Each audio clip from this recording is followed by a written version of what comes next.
Most commonly हम parents ऐसा करते हैं कि जब हमारा बच्चा 2 साल से ऊपर का हो जाता है तो हम एक क्यूट सा ब्रश लाकर उसके हाथ में दे देते हैं एंड हम उनसे कहते हैं कि जैसे हम ब्रश कर रहे हैं आप वैसे ही फॉलो करो, आप इस तरह से ब्रश करना सीख जाओगे। या फिर हम खुद ही उनके दांत ब्रश करने लग जाते हैं।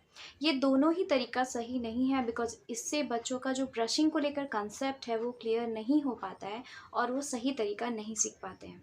Hi everyone, welcome back to my channel home maker mama. मैं हूँ रागिनी और आज की इस वीडियो में मैं शेयर करूँगी आपसे बहुत ही सिंपल और इफ़ेक्टिव तरीका जिससे आप अपने बच्चों को बहुत ही इंटरेस्टिंग वे में ब्रशिंग करना सिखा पाएँ।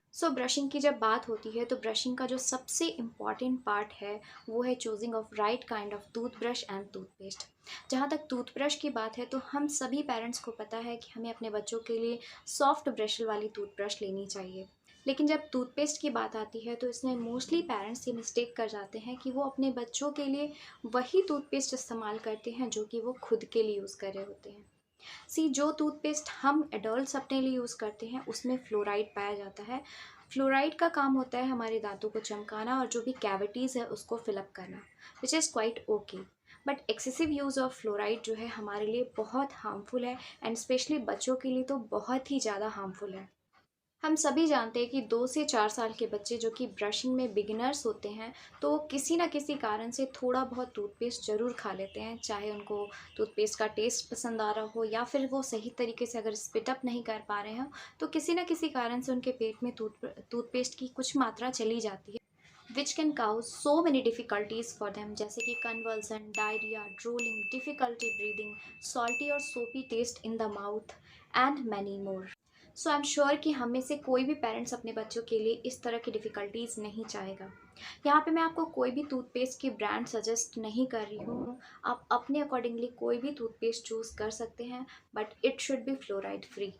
मोस्ट कॉमनली 2 से 4 साल के बच्चे जो कि बिगिनर्स होते हैं ब्रशिंग में तो उनको ब्रश होल्ड करने का सही तरीका नहीं पता होता है एंड जनरली वो ब्रश को इस तरीके से मुट्ठी से पकड़ते हैं, which is not a right way, so that वो जो है ब्रश को ईजिली मूव नहीं कर पाते अपने दांतों में।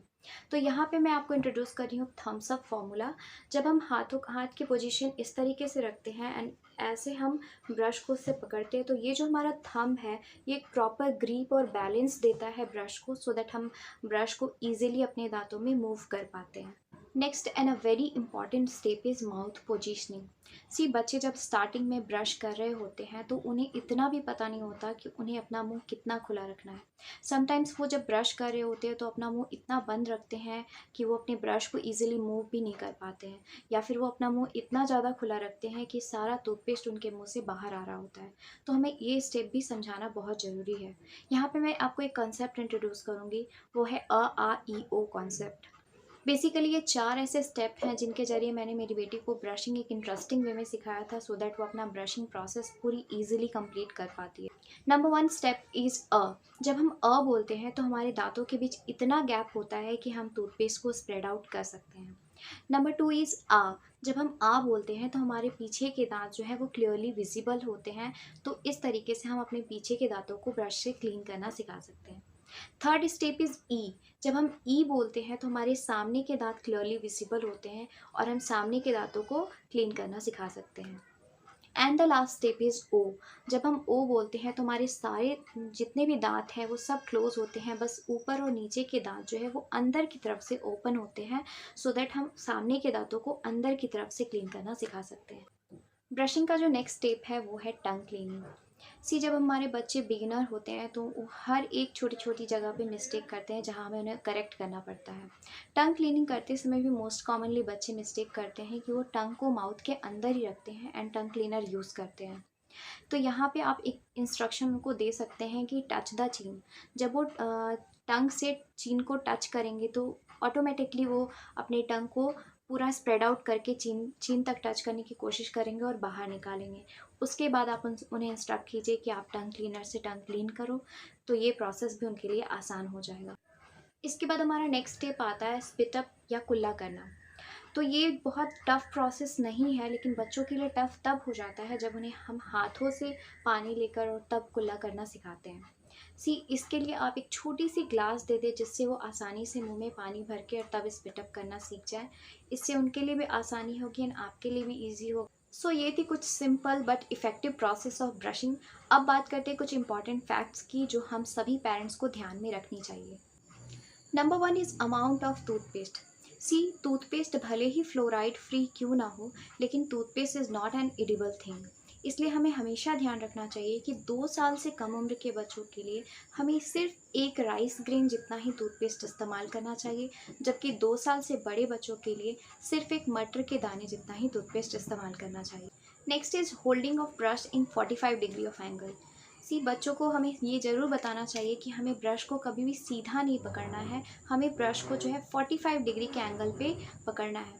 शुरुआत में बच्चे इस चीज़ को नहीं समझ पाते हैं, पर धीरे धीरे जब ये प्रोसेस उनको समझ में आने लगता है तो खुद ही अपने अकॉर्डिंग सही राइट वे में जो है ब्रश को मूव करना सीख जाते हैं। Next is movement of brushing. Brush करने का सही तरीका ब्रश को फॉरवर्ड बैकवर्ड मूवमेंट नहीं करना है, आगे पीछे की तरफ घुमाना नहीं है, बल्कि हमें कभी भी ब्रश जो है वो सर्कुलर मोशन में करना चाहिए। ये हमें बच्चों को बताना ज़रूरी है। Next is timing of brushing. According to dentist 2 minute से ज़्यादा हमें ब्रश नहीं करना चाहिए। 2 मिनट्स ऑफ ब्रशिंग से मेरा मतलब है 2 minutes of quality time brushing, जिसमें बच्चे का ध्यान सिर्फ ब्रशिंग पे हो, अदर चीज़ों में उसका डिस्ट्रैक्शन ना हो। बहुत ज़्यादा ब्रश करने से जो हमारे दांतों की ऊपरी परत, जिसे हम इनेमल कहते हैं, वो जो है धीरे धीरे घिस जाती है, जिससे हमारे दांतों का रंग ऑफ वाइट या येलोइश हो जाता है। Next is replacement of brush. According to dentist हमें हर 3 महीने में अपना ब्रश चेंज करना चाहिए, बट चूँकि बच्चे बिगिनर्स होते हैं तो अगर उनका ब्रश जो है 3 महीने से पहले ख़राब हो चुका है तो हमें उसे चेंज कर देना चाहिए। सो गाइज़, ये था आज का वीडियो। आई होप इस वीडियो से आपको ज़रूर हेल्प मिली होगी। अगर हाँ, तो इस वीडियो को अपनी कम्युनिटी में बाकी पेरेंट्स के साथ ज़रूर शेयर करें ताकि उन्हें भी इस वीडियो से हेल्प मिल पाए। एंड अगर आप मेरे चैनल पे नए हैं या मेरे वीडियोस देखना आपको पसंद है, बट अभी तक आपने मेरा चैनल सब्सक्राइब नहीं किया है, तो please do consider subscribe me, because इस तरह के इन्फॉर्मेटिव वीडियोस मैं आप लोग के लिए लाती रहती हूँ। मिलते हूँ नेक्स्ट वीडियो में। Till then stay happy and healthy. Bye bye.